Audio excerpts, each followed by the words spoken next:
Memperingati Hari Pramuka ke-60 tahun, Keluarga Pramuka Papua Barat menggelar upacara malam ulang janji.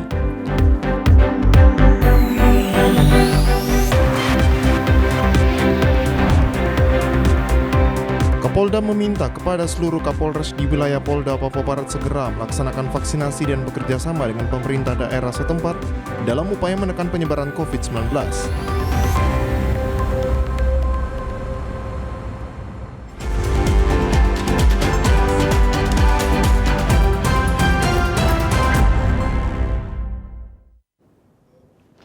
Salam jumpa pemirsa, senang sekali saya Estika dapat kembali menjumpai Anda dalam program berita Papua Barat hari ini. Sejumlah informasi di Papua Barat akan kami hadirkan untuk Anda.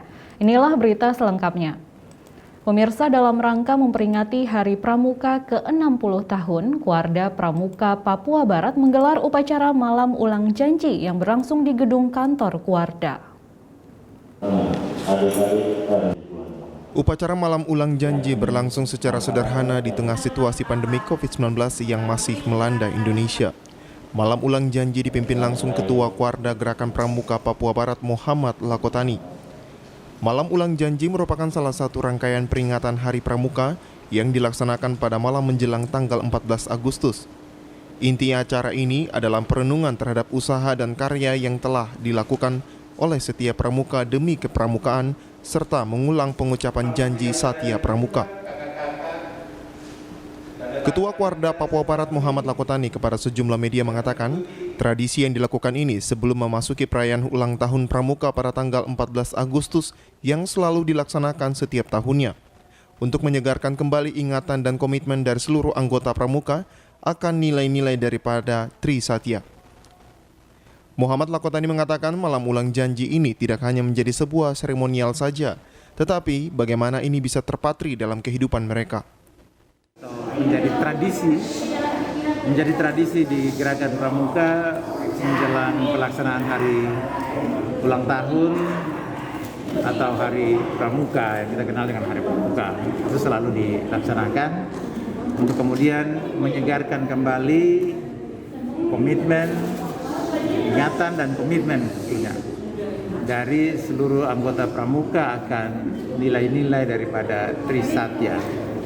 Oleh karena itu saya tegaskan tadi bahwa Tri Satya yang diucapkan di dalam ulang janji atau malam ulang janji ini tidak hanya menjadi sebuah seremonial belaka, tetapi kita harapkan benar-benar sesuatu yang terpatri di dalam sanubari setiap anggota Pramuka. Lakotani menyebutkan malam ulang janji diharapkan Pramuka Papua Barat tidak kaku ketika diharapkan dengan situasi pandemi. Tetapi dengan kemampuan yang ada, Pramuka bisa berkontribusi pada pemerintah dan masyarakat, terutama dalam karya-karya nyata yang langsung bersentuhan dengan masyarakat, seperti melaksanakan vaksinasi massal yang berlangsung di Kota Sorong dan Kabupaten Sorong pada tanggal 5 Agustus kemarin. Yang diangkat dalam perayaan Hari Pramuka yang ke-60 ini sesungguhnya dimaksudkan supaya Pramuka juga tidak kaku ketika dihadapkan dengan situasi pandemi ini lalu kemudian menyerah, tetapi dengan kemampuan yang ada, dengan energi yang dipunyai oleh Pramuka, bisa berkontribusi kepada pemerintah, kepada masyarakat, dan tentu terutama di tengah pandemi ini dan menghadapi Hari Pramuka yang ke-60, kita diharapkan untuk ada karya-karya nyata, ada program-program nyata yang langsung bersentuhan dengan masyarakat. Natalindo Kerewai, TVRI Papua Barat melaporkan.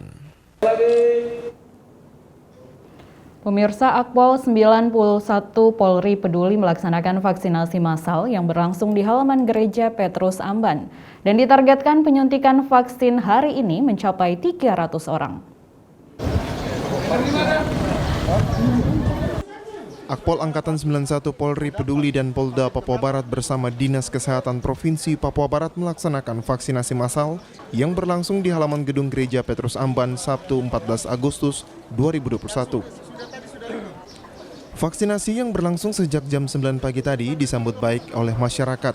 Mereka dengan antusias mengikuti vaksinasi mulai dari orang dewasa, anak-anak hingga lansia.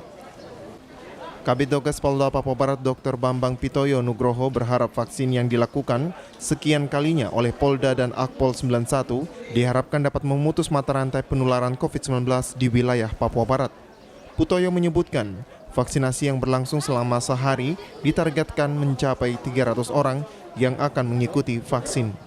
Untuk vaksinasi kita mobile, Bapak. Untuk kegiatan hari ini kita laksanakan 1 hari. Untuk target hari ini kita targetkan 300 peserta. 300 peserta ya. Bapak, petugas yang vaksinator dan lain-lainnya berasal dari mana kalau boleh tahu Bapak? Untuk vaksinatornya dan tim yang lain kita gabungan. Yang pertama dari Bidokes dan Rumah Sakit Bayangkara Polda Papua Barat, kemudian dari Puskesmas Amban, kemudian di backup juga dari Polsek Amban. Kristina Akwan, salah satu warga Manokwari yang mengikuti vaksin, mengajak seluruh masyarakat terutama orang asli Papua untuk tidak takut mengikuti vaksinasi yang dibuka oleh pemerintah bersama TNI Polri. Sebagai orang asli Papua, Kristina mengaku setelah divaksin dosis pertama dan dosis kedua untuk hari ini, tidak ada efek samping yang dirasakan oleh dirinya.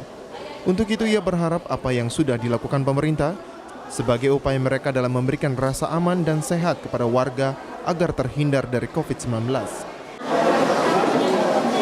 Bagi kita orang Papua, mungkin lewat vaksin yang pemerintah sudah siapkan bagi kita, baik pemerintah Papua Barat maupun Papua, vaksin yang sudah disiapkan bagi kita ini, mari saya sebagai Mama Papua, saya mengajak seluruh orang Papua untuk datang mengikuti vaksin yang sudah dilaksanakan oleh pemerintah bagi kita sekalian, karena kita tahu bahwa virus yang sekarang ada membahayakan. Hingga hari ini, Rumah Sakit Bayangkara Polda Papua Barat sudah melakukan penyuntikan vaksinasi mencapai 4.725 orang. Natalindo Kerewait, TVRI Papua Barat melaporkan. Kapolda meminta kepada seluruh Kapolres di wilayah Polda Papua Barat segera melaksanakan vaksinasi dan bekerja sama dengan pemerintah daerah setempat dalam upaya menekan penyebaran COVID-19. Demikian disampaikan Kapolda Papua Barat Irjen Pol Tornagogo Sihombing kepada seluruh Kapolres agar bekerja sama dengan Forkopimda di masing-masing daerah, sehingga PPKM darurat yang sedang dilakukan benar-benar bisa diterapkan. Tidak hanya itu, Kapolres diminta untuk selalu mengecek ketersediaan obat-obatan dan stok tabung oksigen yang digunakan di rumah sakit untuk pasien COVID-19. Forkopimda kalian di wilayah masing-masing ya, untuk betul-betul kita bisa melaksanakan tugas-tugas PPKM dengan baik, dan termasuk juga pelaksanaan vaksinasi, ya, vaksinasinya. Saya minta kepada rekan-rekan Kapolres yang baru juga untuk langsung setelah ini besok harus berpikir tentang bagaimana kita melaksanakan vaksinasi ya sampai tanggal 31 Agustus nanti. Terus bagaimana kita bisa mengecek tentang ketersediaan obat di sana, ya, ketersediaan obat untuk penanganan COVID. Bagaimana kita juga bisa mengatasi bagaimana supaya tabung oksigen itu tidak langka di sana. Dengan tegas, Kapolda juga memerintahkan kepada para Kapolres di Polda Papua Barat terus mengingatkan kepada masyarakat agar mau divaksin, terutama bagi masyarakat Papua yang sejauh ini masih kurang dalam mengikuti program vaksinasi yang diselenggarakan pemerintah daerah bersama TNI Polri. Polres yang lainnya yang level 3 jangan terlena dengan masalah ini, ya. Khususnya para Kapolres yang baru ini langsung menyesuaikan cepat, ya, saya tidak ingin lambat-lambat, langsung menyesuaikan cepat dan kemudian setting langsung kepada wilayah, dalam arti kata kepada Forkopimda, kepada Bupati dan sebagainya, untuk mempertahankan jangan sampai ada wilayah kita ini level 4, ya. Khususnya vaksinasi massal yang saya tugaskan kepada rekan-rekan sebelumnya untuk bagaimana membuka masyarakat supaya masyarakat itu bisa mau divaksin, khususnya bagi masyarakat orang asli Papua. Saya lihat ini yang paling kurang, ya, yang paling kurang. Kita dari 777.000 masyarakat Papua Barat yang harus divaksin, itu 400.000 diantaranya adalah orang asli Papua. Yang kita sudah lakukan itu adalah baru 100, hampir 200, 120 baru, sekitar 30% saja kita melaksanakan vaksin. Natalindo Kerewai, TVRI Papua Barat melaporkan. Informasi selanjutnya akan hadir setelah jeda berikut ini. Tetaplah bersama kami.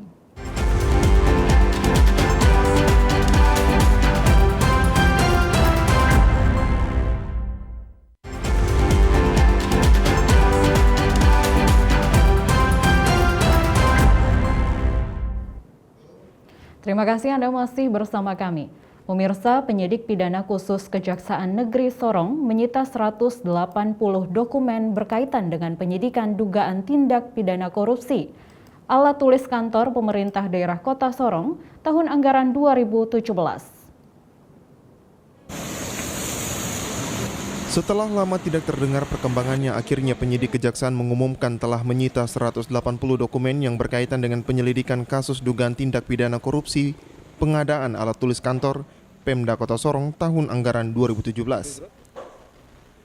Di ruang Kasubsi Penyidikan Kejari Sorong, Jumat 13 Agustus 2021, Kepala Seksi Pidana Khusus Husnul Fuad menjelaskan, pihaknya telah menyita lebih dari 150 dokumen, tepatnya 180 dokumen dari sejumlah saksi yang telah dimintai keterangannya di Kejaksaan Negeri Sorong. Fuad mengatakan penyitaan dokumen seiring berjalannya waktu untuk membutuhkan beberapa dokumen yang sejauh ini belum diberikan contoh, misalnya nota-nota pembelian. Jadi kita sudah melakukan penyitaan totalnya 150 lebih tepatnya 180 dokumen. Seiring berjalannya waktu, kami pun masih membutuhkan beberapa dokumen yang sejauh ini belum diberikan. Contohnya misal nota-nota pembelian ini masih kami proses meminta. Kalau memang itu sudah kami dapatkan, kami pun akan memohon kembali untuk dilakukan penyitaan. Jadi jumlah 180 ini kalau untuk berkurang tidak, tapi kalau untuk nambah kemungkinan besar akan bertambah. Menurut Husnul Fuad, pihaknya masih membutuhkan dokumen lainnya seperti nota-nota pembelian. Penyidik masih meminta dokumen-dokumen tersebut kepada para saksi. Jika nota-nota tersebut sudah didapati oleh para saksi, penyidik pidana khusus Kejari Sorong akan kembali mengajukan permohonan penyitaan terhadap dokumen-dokumen tersebut. Kemungkinan dokumen yang disita sebagai barang bukti akan semakin bertambah dengan gencarnya pemeriksaan terhadap lebih dari 20 saksi dalam dugaan tindak pidana korupsi pengadaan ATK Pemda Kota Sorong tersebut. Dari Sorong, Mikael Jasman, TVRI Papua Barat melaporkan. Wakil Bupati Kaimana Hasbullah Furwada berkesempatan untuk mengganti bendera merah putih yang tertancap di ujung tiang Tugu Pepera Kaimana. Dan Tuhan Yang Maha Kuasa. Hadir dalam kegiatan tersebut Kasat Pol PP serta PLT, Kepala Kesbang Pol Kaimana, anggota Orari Kaimana dan anggota Pramuka. Wakil Bupati Hasbullah Furwada kepada TVRI mengatakan, Tugu Pepera Kaimana mempunyai sejarah tentang masuknya Papua ke pangkuan Republik Indonesia. Penjuru Republik Indonesia termasuk di Kabupaten Kaimana, berbagai aktivitas dilakukan, termasuk juga hari ini di Tugu Pepera. Kita telah melaksanakan pergantian bendera yang selalu berkibar di atas Tugu Pepera ini. Tugu Pepera ini punya arti bagi seluruh masyarakat yang ada di negeri ini, di mana integrasi Papua ke dalam negara Kesatuan Republik Indonesia. Untuk itu, pergantian bendera yang lama dengan bendera baru ini pertama akan memberikan semangat motivasi kepada seluruh generasi di Kaimana bahwa tetap harus kita menghormati jasa-jasa para pahlawan. Wakil Bupati juga menghimbau kepada para pemuda Kaimana untuk mengisi kemerdekaan dengan kegiatan yang positif dan bernuansa kemerdekaan. Menghimbau kepada seluruh masyarakat Kabupaten Kaimana, untuk terutama pemuda, untuk mari sama-sama kita menyongsong hari kemerdekaan ini dengan kegiatan-kegiatan positif, kegiatan-kegiatan yang bernuansa kebangsaan, dan selalu menjaga ketentraman, ketenangan, dan tetap dalam situasi pandemi ini kita juga tetap menjaga protokol kesehatan.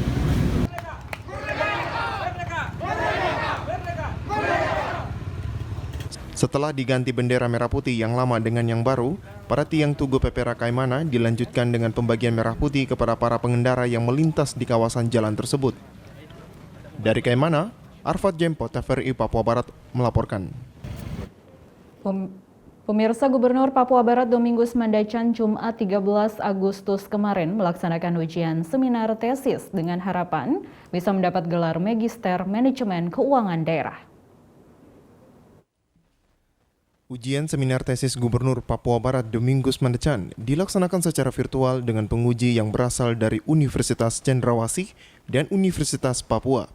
Antara lain Profesor Dr. Agustinus Saleh SE MSc, Liliana M. Orisyu SE MSc, Dr. Paulus K. Alolayu SE MSI AKCA, Dr. Westim Ratang SE MSI, dan Dr. Saikul Fala SE MSI. Domingus Mandacan sebagai mahasiswa aktif dalam program S2 dengan nomor mahasiswa 2019-00040 dengan tesis berjudul Analisis Kebijakan Refocusing dan Relokasi Anggaran di Masa Pandemi COVID-19, Studi Kasus Pemerintah Daerah Provinsi Papua Barat. Ujian seminar tesis secara virtual yang dilaksanakan berlangsung selama 2 jam. Usai menjalani ujian seminar dan hasilnya ada usulan saran dan perbaikan tesis tersebut. Program S2 Program Studi Magister Manajemen Keuangan Daerah merupakan hasil kerjasama antara Universitas Cendrawasih, Universitas Papua, dan pemerintah Provinsi Papua Barat pada bulan September 2019 lalu dengan jumlah mahasiswa sebanyak 67 orang yang berasal dari aparatur sipil negara dan juga Universitas Papua. Jimmy Tabisu, TVRI Papua Barat melaporkan. Informasi tadi sekaligus menutup jumpa kita dalam program Berita Papua Barat hari ini. Kami tetap mengajak Anda untuk mencegah penyebaran COVID-19 dengan cara memakai masker, mencuci tangan pakai sabun dengan air yang mengalir, menjaga jarak, menjauhi kerumunan, serta membatasi mobilitas, dan bersedia divaksin sesuai kebijakan pemerintah. Indonesia pulih karena aku, Indonesia pulih karena kamu, Indonesia pulih karena kita. Dan mewakili kerabat kerja yang bertugas, saya STI mengucapkan terima kasih dan sampai jumpa.